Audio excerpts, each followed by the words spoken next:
This topic has been causing crazy amounts of discussions for the past few months, and if you've been on Twitter, you've seen it when the Pacers played against the Lakers and the ending score was 145 to 150.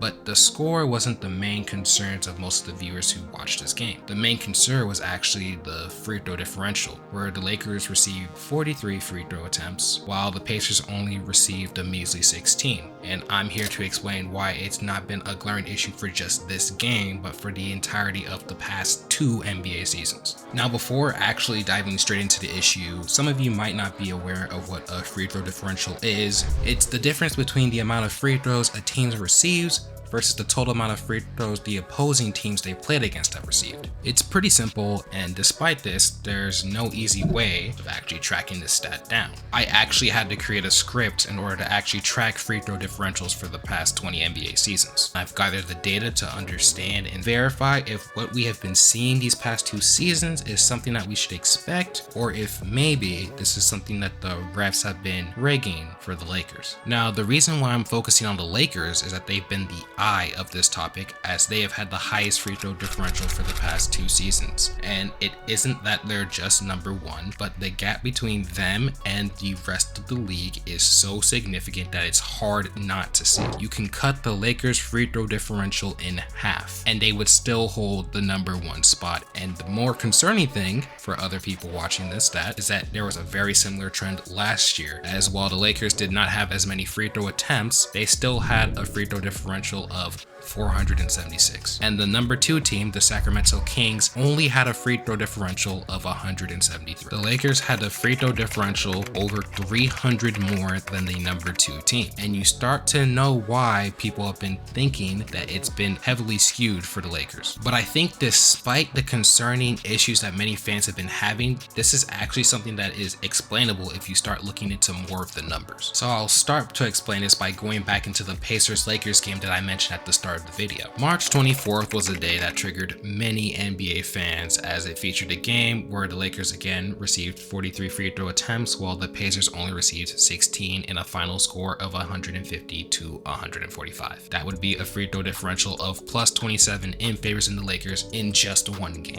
And while that seems to be unfair reffing, there are multiple factors that you have to actually take into consideration into understanding why the free throw differential was so high. One thing you start to notice when you start looking at the numbers for free throw differentials is that everyone loves to hyperfixate at the top of the list but neglect to notice the bottom of the list. And when we look at the Pacers, they are at the very bottom in free throw differential at minus 445. That number is almost as low as the Lakers free throw differential is high. So when the team with the highest free throw differential plays against the team with the lowest free throw differential, maybe you should expect the gap to be significant. Now, instead of looking at just purely the free throw differential, let's look at the free throw differential per game. The Lakers had a free throw differential of 507 for the season. 507 divided by 82 is 6.18, so the Lakers received 6.18 more free throws than the other team per game. Now, the Pacers had a free throw differential of negative 445, so negative 445 divided by 82 is going to be about 5.42. So the Pacers would, on average, receive 5.42 less free throw attempts per game than the opposing teams. What this would mean is that when the Pacers played against the Lakers, you sum those 2 numbers up, you would expect the Lakers to receive, on average, 11.6 more free throws per game. Now, the Lakers and the Pacers actually played 3 times this season. In all 3 games, the Lakers had a plus free throw differential of 2, 4, and 27.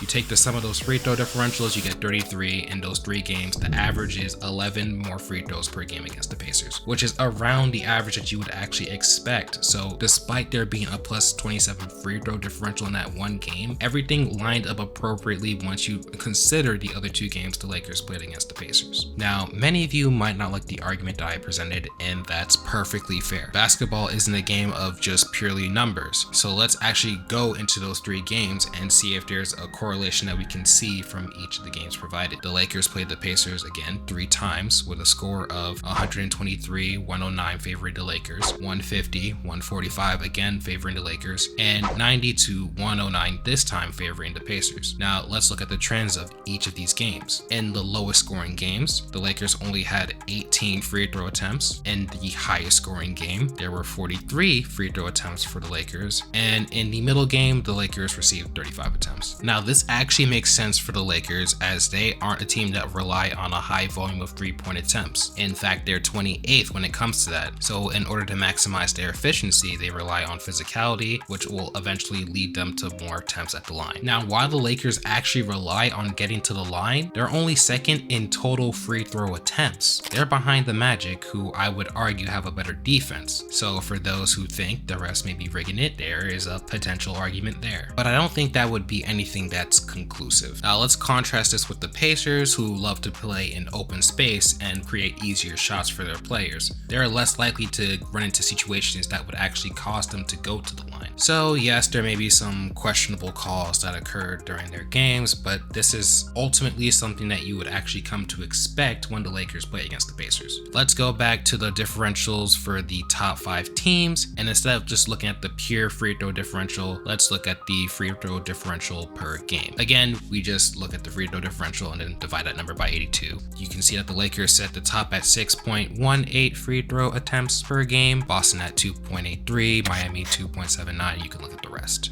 Now let's see the total amount of points that are generated from these attempts. In order to do so, you would just look at their attempts per game, and then you just multiply it by their free throw percentage. So for the Lakers, their free throw percentage is around 78%. You would multiply that by their free throw attempts per game, and they generate roughly 4.83 more points per game than other teams based off of their free throw attempts. Now, while every point matters, this isn't as good as you would think, and this would be due to their perimeter defense. The Lakers generate around 11.8 threes per game, but opposing teams on average generate around 14.1 threes per game. You do the math, and the Lakers lose about 6.9 points per game from 3-point attempts, which completely offset the amount of points they generate from their extra free throw attempts from other teams. So even if you still want to hang your hat around the fact that the Lakers have an unfair advantage at the line, it's completely offset by the amount of 3-point attempts that they allow due to their not so good perimeter defense. And with more teams generating more ways to create open threes or just good 3-point shots,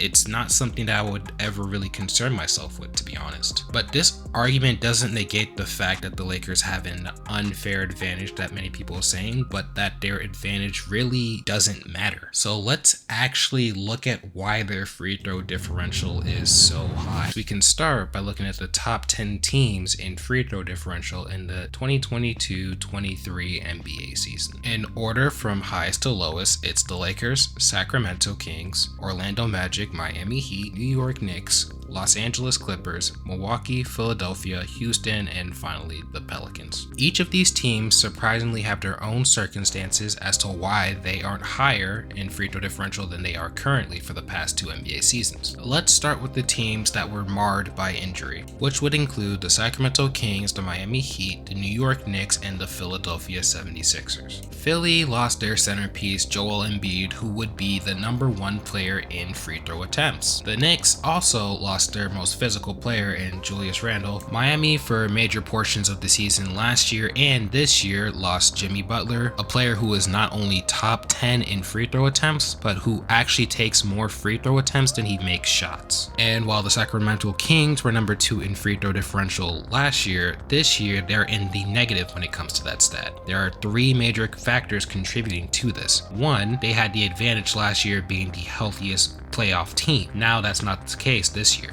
2, they lost valuable players in Kevin Huerter and Malik Monk. And 3, their best player, De'Aaron Fox, is more of a 3-point shooter compared to last year. All those would contribute into a negative free throw differential. In the case of the Pelicans, it's the reverse compared to these 4 other teams. In the 2022-23 season, Zion only played 29 games, and he would have contributed to about 8.6 free throw attempts per game, which could have significantly increased their free throw differential during that season. The other 4 teams I didn't mention yet, Orlando, the Clippers, Milwaukee, and Houston, just didn't produce enough free throws in the season prior to be high enough on the list. So the only team that was high enough on the list and consistent were the Lakers. It only makes sense that they topped this list. But despite this, that's not my main issue saying that the free throw differential is rigged for the Lakers. If we want to say that it's rigged for the Lakers because they had 983 as their free throw differential in the past 2 seasons, what do we say about the Charlotte Hornets from 2016 to 2018? From 2016 to 2017, the Charlotte Hornets had a free throw differential of 457. But in 2017-18, their free throw differential was 722, the highest free throw differential in the past 2 decades. That's a free throw differential in the 2-year span of 1,179. But I don't think anyone was considering that the 42-40 or 43-39 Charlotte Hornets were rigging their free throw attempts. Houston from 2012 to 2014 had a free throw differential of 1,021, more than what the Lakers have. In the 2014-15 season, the Sacramento Kings had a free throw differential of 502, almost as much as what the Lakers had this year. They were off by just 5. I guess the refs were rigging it for the Sacramento Kings. Minnesota in the 2013-14 season had a free throw differential of 656, more than what the Lakers had this year. The refs were clearly rigging it for the Minnesota Timberwolves. In fact, from 2012 to 2014, their free throw differential for a 2-year span was more than the Lakers, 1,046. They are definitely rigging it for the Wolves. Oh my god, from 2011 to 2013, the Lakers had a free throw differential of 1,069. That's more than what the Lakers are having from these past 2 seasons. They rigged it for Kobe. They had to have rigged it for Kobe. Are you just starting to see how ridiculous this sounds? It turns out that there are so many teams who have a higher free throw differential than the Lakers, and the teams that do are actually teams that are in the middle of the pack. So before learning about a new stat and then calling things rigged based off of first appearance, maybe we should actually take deep dives into stats in order to truly understand how things work.